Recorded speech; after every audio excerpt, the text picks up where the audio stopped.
우리가 신앙생활을 하다 보면 어떻게 교회를 섬길 것인가 하는 이 방법론에 우리의 시선을 빼앗겨서 교회란 무엇인가? 교회 본질에 대해서 우리가 놓치기가 참 쉽습니다. 요즘 우리가 살고 있는 세상은 하루가 다르게 급변하는 그런 세상입니다. 그런 세상 가운데 살면서 교회에 대한, 내가 섬기고 내가 몸담고 내가 지체가 되고 있는 그 교회의 본질에 대해서 우리가 잘 알지 못한다고 한다면, 그리고 내가 속한 그 교회에 대한 확신이 없다고 한다면 우리는 온전한 신앙의 성숙을 기대할 수가 없습니다.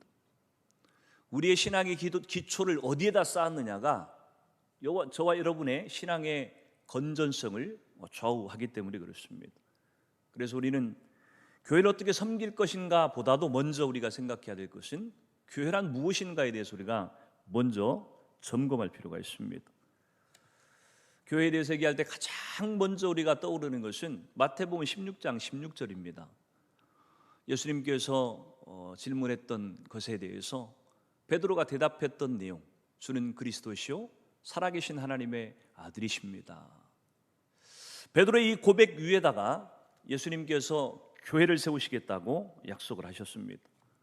다시 말해서 교회라고 하는 것은 신앙의 고백 위에 세워진 것이 교회인데, 그 신앙의 고백이라고 하는 것이 사람의 머릿속으로 아니면 연구해서 생각해낸 그런 고백이 아니었고, 성령께서 그 사람의 마음 가운데 역사하셔서 감동을 주셔서 깨닫게 하셔서 또 우리에게 그런 믿음을 부어주셔서 우리로 하여금 주가 그리스도시고 살아계신 하나님의 아들이라고 하는 것을 믿어지게 하셨다고 하는 겁니다.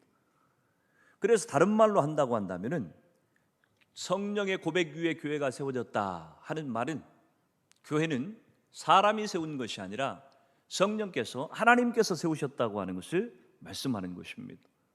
그래서 우리는 교회를 생각할 때마다 몇 가지 질문을 꼭 할 필요가 있습니다. 한 세 가지 질문 정도를 우리가 한번 살펴봐야 되는데, 그 첫 번째는 우리가 혹시 교회는 이렇게 존재하는 것 같지만 가다가 혹시 없어져 버리는 것 아닌가 하는 그런 질문을 우리는 하게 됩니다. 왜 그러냐면 우리가 눈으로 보고 있는 그 교회들을 보면은 어떤 교회는 문을 닫기도 하고, 어떤 교회는 망하기도 하고, 어떤 교회는 없어져 버리는 그런 교회도 존재하기 때문에 그렇습니다. 제가 중국에 대련을 섬길 때 그 한 교회는 보니까 그 목사님이 이 교회는 더 이상 운영할 수가 없습니다. 중요한 그런 회사, 큰 회사가 거기에 있음으로 인해서 그 교회에 성도들이 존재했었는데, 그 한국 회사가 철수함으로 인해 가지고 더 이상 성도들이 모여들 것 같지 않다고, 성도들이 그래도 몇 명 남아 있었던 그런 교회인데 교회를 폐쇄하고 더 한국 사람들, 한국 기업들이 많이 모여 있는 저 서안이라고 하는 곳으로 가버리셨어요. 보니까 많은 사람들이 정말 안타까워했습니다. 어떻게 목사가 교회를 버리고 떠날 수가 있을까? 성도가 없다면 모르는데 한 명이라도 성도가 있는데 어떻게 그 교회를 문을 닫아버리고 폐쇄하고 갈 수 있을까? 여러분, 굉장히 안 좋은 그런 케이스이기도 하고요. 또 어쩔 수 없이 교회가 문을 닫는 경우도 있습니다. 이번 우리 남서울로회 안에서도 한 교회가 이번 노회 교회 폐쇄 신청을 했어요. 물론 그 교회도 성도라고는 목사님 본인과 사모님과 그 아들 가정. 근데 이 목사님이 교회를 개척을 해가지고 교회가 부흥이 안 되니까 이 목사님이 그래도 교회를 없앨 수는 없다. 그래서 끝까지 그 교회를 붙들고 계셨는데, 이 목사님이 암에 걸리셔가지고 오랜 기간 동안 투병 생활을 하다가 소천을 하셨어요. 그래서 그 교회를 어떻게 성도가 있어야 교회가 계속 유지가 될 텐데 어쩔 수 없이 교회를 문을 닫는 그런 경우들이 생긴다고 하는 것입니다. 사람이 의도를 했던 하지 않았던, 고의성이 있던 없던, 우리가 현실에서 보는 교회는 망하기도 하고 폐쇄되기도 하고 문을 닫기도 하는 현실을 우리가 보고 있기 때문에 교회가 과연 영원한 것인가, 가다가 없어져 버리는 것 아닌가 하는 이런 질문들을 우리는 하게 되는 것입니다. 근데 여러분, 우리가 분명히 알아야 될 것은 교회라고 하는 것은요, 우리 눈에 보이는 것들은 지역교회라고 하는 대림교회도 있고 뭐 삼일교회도 있고 양문교회도 있고 흰돌교회도 있고, 우리 눈에 보여지는 지역교회는 그렇게 다양하게 보이는지 모르지만 사실 교회란 원래 우주적인 예수님을 머리로 하고 그분을 주님으로 하나님의 아들로 고백하는 그 신앙 고백이 있는 사람들의 고백 위에 세워진 한 몸을 이루고 있는 것이 교회라고 하는 것을 우리는 잊으면 안 됩니다.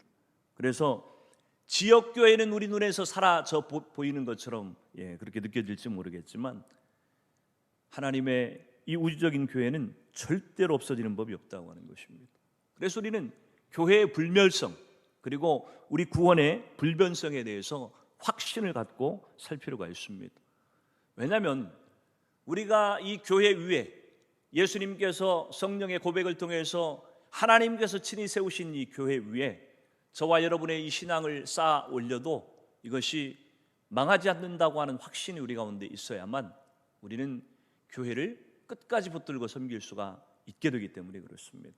그래서 저는 여러분들이 보여지는, 우리 눈에 현실에서 보여지는 교회의 변하는 그런 모습들을 보고 실망하지 마시고 그 안에 보이지 않는 우주적인 교회, 예수님을 머리로 하는 망하지 않고 불변하는 영원한 그 교회를 바라보고 우리는 교회를 섬겨야 될 것입니다.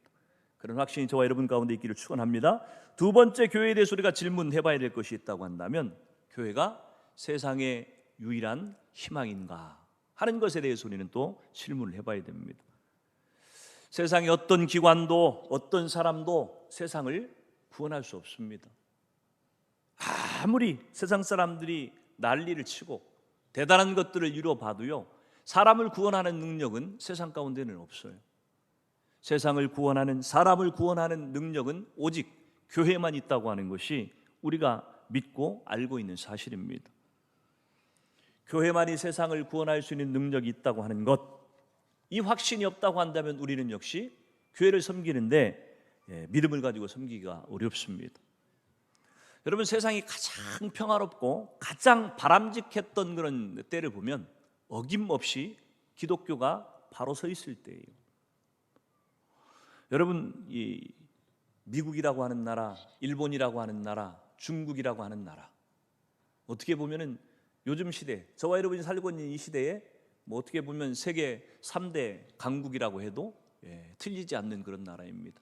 가장 잘 사는 나라이고 또 가장 나라가 크기도 하고 인구가 많기도 하고 경제 능력도 대단하고 누가 부정할 수 없는 사실이에요. 그런데 여러분, 그런 나라들 가운데 여러분이 생각하기에 그래도 가장 평화롭고 가장 바람직하고 그래도 가장 안전한 나라가 어떤 나라라고 생각이 되십니까? 중국이라고 생각이 되십니까? 아니면 일본이라고 생각이 되십니까? 여러분, 미국이나 유럽의 나라들을 보면요, 그들이 지금 많이 타락했고 변질되어 버렸고 기독교 대신에 인본주의적인 것들이 지배하고 있는 것 같아도요, 사실은 그 나라 사람들은 어쩌면 그들의 조상이 하나님을 잘 믿고 성경의 바탕 위에 나라를 세운 그것 때문에 어쩌면 지금도 그 혜택을 누리고 있는지 몰라요. 여러분, 우리나라도 마찬가지입니다. 이 나라의 민족이 정말 평화롭고 안전하게 또 발전적으로 살아갈 수 있는 힘은 다른 데서 오지 않아요. 교회가 든든히 이 나라 가운데 세워질 때만 이 나라가 소망이 있다고 하는 것을 놓치면 안 돼요. 일본이라고 하는 나라가 아무리 경제 대국이고 강국이어도요, 그들은 하나님께 쓰임받지 못합니다. 왜요? 그 나라의 교회가 든든하지 않기 때문에 그래요. 하나님은 세상의 다른 기관을 통해서 일하는 것이 아니고 교회라고 하는 하나님이 친히 세우신 이 교회를 통해서 세상을 다스리시기 때문에 그렇습니다. 교회가 힘이 없는 것 같고 무능한 것 같고 세상에 짓밟히는 것 같이 보여질지 모르겠지만, 그러나 여전히 교회는 세상의 유일한 소망이고 희망이고 대안이고 세상을 하나님께서 다스리는 통로로 교회가 쓰임받고 있다고 하는 것을 우리는 확신해야만 돼요. 그런 믿음이 저와 여러분 가운데 있기를 축복합니다. 세 번째 우리가 질문해야 될 것이 있다고 한다면 이상적인 교회라고 하는 것은 가능한가라고 하는 질문입니다. 여러분, 사도행전에 등장하는 초대교회는 완전했습니까? 아무리 봐도 완전한 교회 같지는 않아요. 그렇죠? 초대교회 때 보면은 아나니아와 삽비라 같은 사람도 있었고, 그렇죠? 여러분, 결코 초대교회는 완전하지 못했습니다. 그러면 예수님께서 돌아가시고 나서 시작되었던 이 초대교회가 서신서들의 교회 가운데서는 좀 완전했습니까? 아니요. 보면 역시 비슷해요. 보니까 요즘 우리가 고린도 전서를 주일날 강해를 듣고 있지만 고린도 교회 안에 얼마나 문제가 많습니까? 여러분, 문제투성이인 것이 서신서에 등장하는 교회들의 모습이에요. 그러면 교회가 한 2000년쯤 됐으니까 더 발전하고 성숙해져서 오늘날 저와 여러분이 살고 있는 이 시대의 교회는 좀 이상적인 교회가 좀 보입니까? 아니에요. 실망스럽기는 마찬가지입니다. 여전히 싸우고 다투고 분열하고 온갖 부패한 것들이 다 교회 안에 있는 것 같고, 여러분, 그것이 우리가 지금 현 시대에 우리가 겪고 있는 교회의 모습이 우리가 보고 경험하는 그런 교회의 모습처럼 보여질지 모릅니다. 그래서 우리는 그렇게 반문할 수 있어요. 어떻게 교회가 그럴 수 있습니까? 어떻게 교회가 이 모양 이 꼴입니까? 우리는 그렇게 반문할 수 있을지 모릅니다. 근데 대답은요, 교회는 그럴 수 있다는 것입니다. 교회가 그럴 수 없다고 생각했던 것은 사람들의 생각이었지, 하나님은 지상에 존재하는 교회가 결코 완전하다고 문제가 없다고 얘기하신 적이 없기 때문에 그렇습니다. 그래서 여러분, 지상에 있는 교회는요, 지상에 있는 이상적인 교회는 문제가 없는 교회가 이상적인 교회가 아니에요. 문제투성이지만 여전히 불완전함을 갖고 있지만, 그러나 그 가운데서 성령께서 역사하시는 교회, 성령께서 일하시는 교회, 여러분, 그 교회가 이상적인 교회인 것이지 문제가 없는 교회가 이상적인 교회가 결코 아니라고 하는 것입니다. 세상적인 기준으로 교회를 만약 평가하고 세상적인 기준으로 성도를 만약 바라본다고 한다면 우리는 이해가 되지 않는 것들이 너무 많아요. 감옥에 안 가는 것이 축복이라고 생각한다면 사도 바울 같은 사람, 요셉 같은 사람, 이 사람이 축복받은 사람입니까? 이 세상에서 가장 저주받은 사람들이었죠. 만약에 오래 사는 것이 축복이라고 한다면 예수님은 33살에 돌아가셨어요. 아마 여러분 여기 앉아있는 저와 여러분 가운데서 예수님보다도 적게 사신 분은 몇 명 안 될 거예요. 청년들 일부 몇 사람 외에는 예수님보다도 10년, 20년, 30년, 40년, 50년, 60년 더 사신 분들이 훨씬 더 많을 거예요, 분명히. 여러분, 많이 살았느냐 짧게 살았느냐가 우리의 성도의 기준이, 행복의 기준이 될 수 없다고 지금 얘기를 하고 있는 것입니다. 부자가 축복이라고 한다면, 돈이 많은 교회가 축복이라고 한다면 예수님은 머리 둘 곳조차 없으셨던 분이기 때문에 가장 불행한 분 아니겠습니까? 만약에 결혼을 하는 것이 우리의 축복이라고 한다고 한다면 예수님은, 사도 바울은 결혼하지 않고 사셨던 분들이에요. 여러분, 성공한 사람, 많이 배운 사람, 인격이 훌륭한 사람, 문제가 없는 사람, 이런 사람들이 만약 모이는 곳, 그런 곳이 교회라고 한다고 한다면 우리는 절대로 이상적인 교회를 지상에서 찾을 수가 없을 거예요. 근데 교회는 그런 것이 아닙니다. 교회는 복음의 기쁨이 있는 것이고 복음의 열정이 있는 것이고 복음의 기쁨과 열정을 가지고 서가는 것이 이 지상에 있는 교회의 특징이라고 지금 얘기를 하고 있습니다. 그래서 이 땅에서 교회는요, 세상의 잣대로 기준으로 본다고 한다면은 문제투성인 것 같이 보여질지 모르겠지만, 그러나 그 안에서 여전히 성령께서 역사를 하고 계시고 성령께서 이를 이루어 가시는 것이 교회이기 때문에 한 영혼이 변하고 귀신이 떠나가고 질병이 치유되고 자살하려고 했던 사람들이 마음을 돌이키고 이혼하려고 했던 부부가 다시 살기로 마음을 결정하고, 여러분, 이런 것이 교회라고 지금 얘기를 하고 있는 것이. 세례 요한이 감옥에서 예수님에게 사람을 보냅니다. 우리가 지금 기다리고 있는 분이 당신입니까? 아니면 또 다른 분을 기다려야 됩니까?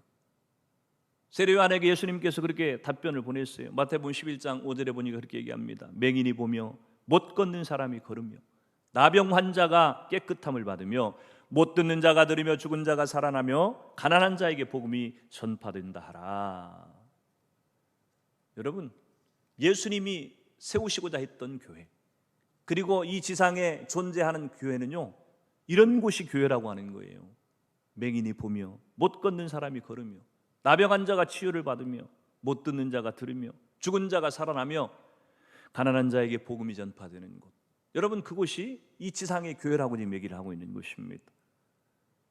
저는 우리 대림교회가 세상의 기준으로 볼 때는 어떻게 느껴질지 모르겠지만, 그러나 성령께서 이렇게 역사하시는 교회, 그래서 예수님이 말씀하신 것과 같은 이런 표징들이 나타나는 그런 교회, 대림교회가 그런 교회가 되기를 주 이름으로 축원을 드립니다.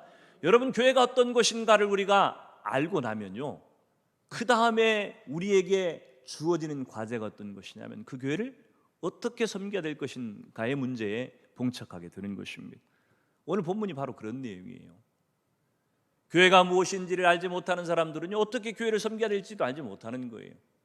그러나 교회가 이런 곳이라고 하는 것을 알고 있는 사람들에게는요, 교회를 어떻게 섬겨야 될지에 대한 오늘 베드로의 권면이 아마 잘 이해가 될 것입니다. 베드로는 오늘 본문에서 크게 세 가지를 우리에게 권면해 주고 있습니다. 첫 번째는 4장 7절 말씀입니다. 같이 한번 읽습니다. 시작.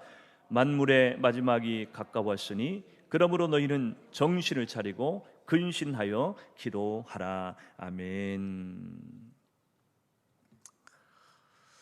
여러분, 교회를 섬겨야 되는 저와 여러분에게 첫 번째, 교회를 섬길 때 너희가 가장 먼저 해야 될 것이 무엇인지 우리에게 가르치고 있는데, 그것이 무엇이냐면 정신을 차리고 근신하여 기도하라고 지금 가르치고 있습니다.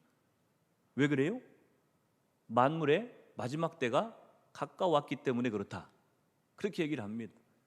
여러분, 베드로가 살고 있었던 시대에 베드로가 지금 이 말씀, 만물이 가까이 왔다, 마지막이 가까이 왔다, 이렇게 말씀하셨다고 한다면 그 후로 2000년의 시간이 흘렀기 때문에 여러분, 주님이 재림하실 날은 분명히 더 가까워졌을 것이 분명합니다. 멀어지지 않았어요.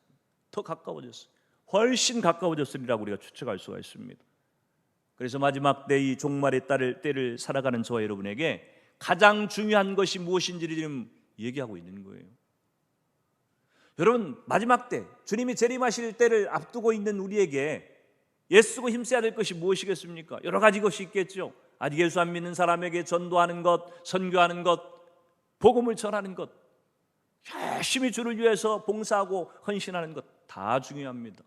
다 중요한데, 만약에 우리가 이 마지막 때를 살면서 우리가 해야 될 중요한 일들 가운데 우선순위를, 가장 중요한 우선순위를 딱 하나를 꼽으라고 한다면요, 오늘 베드로 사도는 뭐라고 얘기하고 있냐면 정신 차리고 기도하라고 지금 가르치고 있다고 하는 거예요. 여러분, 기도가 우리가 해야 될, 마지막 때 종말의 때를 준비하는 우리들이 가장 우선순위를 둬야 될 첫 번째가 기도라고 하는 것, 여러분, 이것이 인정되고 이것이 정말 사실이라고 믿어지는 사람은 복받은 사람입니다. 왜 그러냐면요, 하나님은 반드시 기도를 통해서 일하신다고 하는 이것을 경험하고 깨달은 사람은 진짜 복받은 사람인 것이. 하나님은요, 우리의 기도를 통해서 일을 하시는 분이세요. 믿으십니까? 우리가 기도를 해야 되는 이유가 바로 그것 때문에 그래요. 우리는 생각하기에 내가 기도할 시간에 가서 열심히 일하고 열심히 전도하고 열심히 뭘 하면 더 하나님이 기뻐하실 것 같고 하나님 일이 잘 이루어질 것 같이 느껴질지 모르겠지만 반대입니다. 사실 하나님의 일에 있어서 가장 중요한 것은요, 기도하는 일이에요. 기도가 하나님의 일을 이룬다고 하는 이것을 깨달은 사람은 진짜 복받은 사람이라니까요. 이 원리를 모르는 사람은요, 기도를 제껴놓고 기도가 1순위에 가 있지 않고 자꾸 다른 것을 하게 돼 있어요. 막 몸으로 뭔가를 하려고 그러고 내 시간을 들여서 뭔가를 하려고 하고. 여러분, 그거 하지 말라고 하는 얘기가 아니에요. 우선순위가 바뀌었다는 걸 지금 얘기하고 있는 것입니다. 하나님은 기도를 통해서 일을 하시는데, 하나님이 돈이 없고 지혜가 없고 시간이 없고 능력이 없어서 하나님이 일을 못 하시는 것이 아니라 우리가 기도하지 않기 때문에, 기도하지 않음으로 하나님을 신뢰하지 않고 믿지 않고, 여러분 그렇기 때문에 하나님이 우리 안에서 일을 이루시지 못하는 것이지 그분이 다른 것이 부족해서가 아니에요. 그래서 우리는요, 내가 하나님의 일을 감당하는 데 있어가지고 가장 우선순위는 기도하는 일이라고 하는 것을 인정하고 받아들여야만 됩니다. 그것을 깨달은 사람들이니까 아마 금요일 피곤한 시간에 예배당에 나와 있을 것이고, 코로나로 핑계대기, 교회 안 나오기 핑계대기 너무 쉬운 그런 때에 이 금요일 심야에 나와 있다고 하는 것 자체가 어쩌면 여러분이 본능적으로 기도가 하나님의 일을 이루는 것이고, 기도가 우리 삶에 있어, 신앙에 있어 우선순위라고 하는 것을 깨달은 분들이기 때문에 가능했다고 생각을 합니다. 사랑하는 성도 여러분, 기도를 통하지 않고서 하나님의 일을 이루는 것은요, 뭔가를 이루는 것 같아도 결국은 우리를 교만하게 만들고 하나님의 뜻을 벗어나게 만들고 하나님의 온전한 뜻을 이루지 못하는 결과들이 온다고 하는 것을 인정해야만 됩니다. 그러나 기도하면서 하나님의 인도하심을 따라 일을 이루어가는 것들은요, 조금 하는 것 같고 속도가 느린 것 같아도 완전한 것이고요, 완전하게 하나님의 뜻을 이루는 것이라고 하는 것을 기억해야만 돼요. 저는 저와 여러분들이 더 기도에 끼어 있는 분들이 되기를 주의 이름으로 축원합니다. 두 번째 이 종말의 때를 준비하는 저와 여러분에게 사도 바울이 권면하는 건 4장 8절입니다. 같이 한번 읽습니다. 시작. 무엇보다도 뜨겁게 서로 사랑할지니 사랑은 허다한 죄를 덮느니라. 아멘. 여러분, 사랑이라고 하는 것은 신앙의 본질이기도 하고 신앙의 열매이기도 한 것이 사랑입니다. 성경은요, 사랑 없는 모든 신앙의 행위는요, 울리는 꽹과리와 같다고 분명히 말씀을 하셨어요. 베드로 사도는 우리에게 그 사랑을 얘기할 때 그냥 사랑하라고 얘기하지 않고 뭐라고 얘기합니까? 뜨겁게 사랑하라고 얘기하고 있어요. 같은 사랑인 것 같은데 사랑하는 것하고 뜨겁게 사랑하는 것은요, 분명히 차이가 있습니다. 다른 것이에요. 뜨겁게 사랑한다고 하는 것이 무엇입니까? 뜨겁게 사랑한다고 하는 것은 적극적인 사랑을 말하는 것이고요, 자기의 전부를 다 내어주는 십자가의 사랑을 의미하는 것이고요, 사람의 모든 허물을 다 덮어버리는 사랑, 그것을 뜨겁게 사랑하는 것이라고 지금 표현하고 있는 것입니다. 여러분, 하나님은 저 여러분을 사랑할 때 그냥 사랑하지 않았어요. 뜨겁게 사랑하셨던 분이세요. 그래서 자기의 전부를 십자가에 다 내어주시지 않았어요. 목숨까지도, 피 한 방울 물 한 방울 아끼지 않고 다 내어주신 분 아니겠습니까? 그랬더니 그분의 사랑이 우리의 죄가 아무리 크고 아무리 주홍같이 붉을지라도 이것들을 다 덮어버리는, 깨끗게 하는 그런 능력이 그 십자가의 사랑 가운데 온전히 내어지는, 뜨겁게 사랑했던 그 예수님의 사랑의 결과였다고 하는 것입니다. 사랑하는 성도 여러분, 저와 여러분 가운데도 이 예수님의 뜨거운 사랑이 넘쳐날 수 있기를 주의 이름으로 축원합니다. 세 번째, 베드로 사도가 종말의 때를 살고 있는 저와 여러분들에게 권면하고 있는 것은 10절 말씀이에요. 같이 읽습니다. 시작. 각각 은사를 받은 대로 하나님의 여러 가지 은혜를 맡은 선한 청지기 같이 서로 봉사하라. 아멘. 고린도전서에서 우리가 또 살펴보게 되겠지만 은사와 재능이라고 하는 것은요, 하나님이 교회를 세워가시기 위해서 우리 가운데 주신 것들입니다. 하나님께서 나눠주신 거예요. 그래서 우리에게 이 주신 재능과 은사라고 하는 것은요, 결코 다른 데 써서도 안 되고 묵혀둬서도 안 된다고 하는 것입니다. 하나님이 우리에게 주신 재능과 은사라고 하는 것은요, 선천적인 것도 있고 후천적인 것도 있습니다.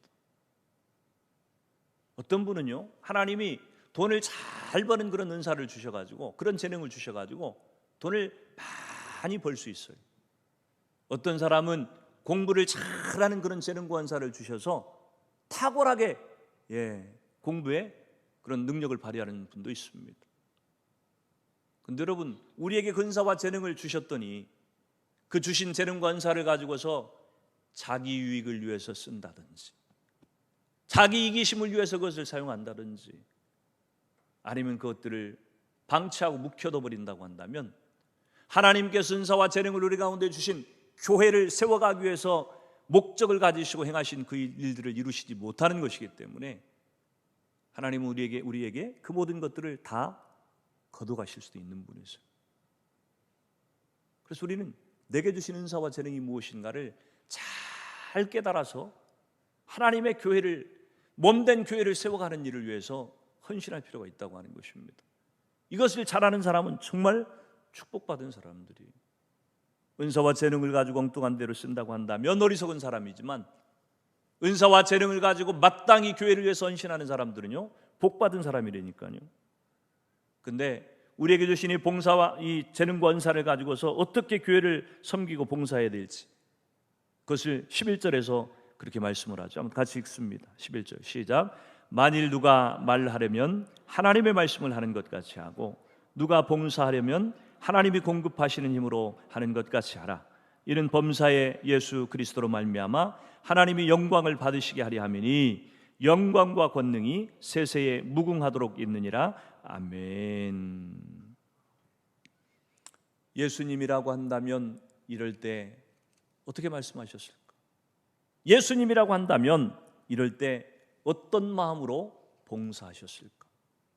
여러분, 저와 여러분이 교회를 섬길 때, 신앙생활할 때 만약 이런 마음을 품고 교회를 섬기고 하나님을 섬긴다고 한다면 교회가 시끄러울 일이 있겠어요? 내가 말 한마디를 해도 이것이 하나님이 말씀하시는 그런 말씀처럼 내가 말을 하고, 내가 뭔가 한 가지를 섬겨 봉사를 해도 하나님이 공급하시는 힘으로 내가 이것을 하고 있다고 그렇게 인정하고 그렇게 섬기는 사람들, 그런 성도들이 있는 교회에 잡음이 생기겠냔 말이에요. 다 무엇 때문이에요? 우리가 이렇게 못하기 때문에 그런 것입니다. 하나님의 말씀을 하는 것 같이 하는 것이 아니라 내 말을 하는 것처럼 하고 있고, 하나님이 공급하시는 힘으로 봉사하는 것 같지 않고 내 능력, 내 지혜, 내 돈, 내 헌신을 가지고 뭔가를 하고 있다고 착각을 하니까 문제가 생기는 거라고 하는 겁니다. 사랑하는 성도 여러분, 저와 여러분 가운데 하나님의 교회를 섬기고 봉사할 때에 하나님께서 내게 주신 은사와 재능을 가지고 겸손하게, 오늘 사도 베드로가 권면한 것처럼 하나님이 말씀하시는 것처럼 말씀하고 하나님이 행하시는 것처럼 그렇게 섬기는 그런 성도들이 다 되기를 주 이름으로 축원합니다. 말씀을 정리합니다. 오늘 베드로전서 4장 2절 말씀을 같이 한번 다시 읽어볼까요? 시작. 그 후로는 다시 사람의 정욕을 따르지 않고 하나님의 뜻을 따라 육체의 남은 때를 살게 하려 함이라. 아멘. 저와 여러분은 인정하든 인정하지 않든 종말의 때를 살고 있습니다. 예수님이 오실 날이 멀지 않은 시대를 저와 여러분이 지금 보내고 있어요. 어쩌면 우리가 생각하는 것보다 훨씬 더 예수님 오실 날이 가까이 있을지 모르는 시대를 살고 있습니다. 이런 때에, 이 종말의 때에 저와 여러분이 우리의 남은 생애를 어떻게 살 것인가를 결단하라고 지금 얘기하고 있는 것이, 우리의 남은 육신의 때를 다시는 사람의 정욕, 세상의 정욕을 따르지 않고 무엇을 따라요? 하나님의 뜻을 따라 우리의 남은 시간들을 그렇게 살아가라고 오늘 권면해 주고 계시는 것입니다. 저는 저와 여러분들이 깨어서 세상의 유혹, 육신의 정욕에 우리의 마음을 빼앗기지 않고 하나님의 뜻을 온전히 순종하는 그런 삶을 살아갈 수 있기를 주 이름으로 축원을 드립니다.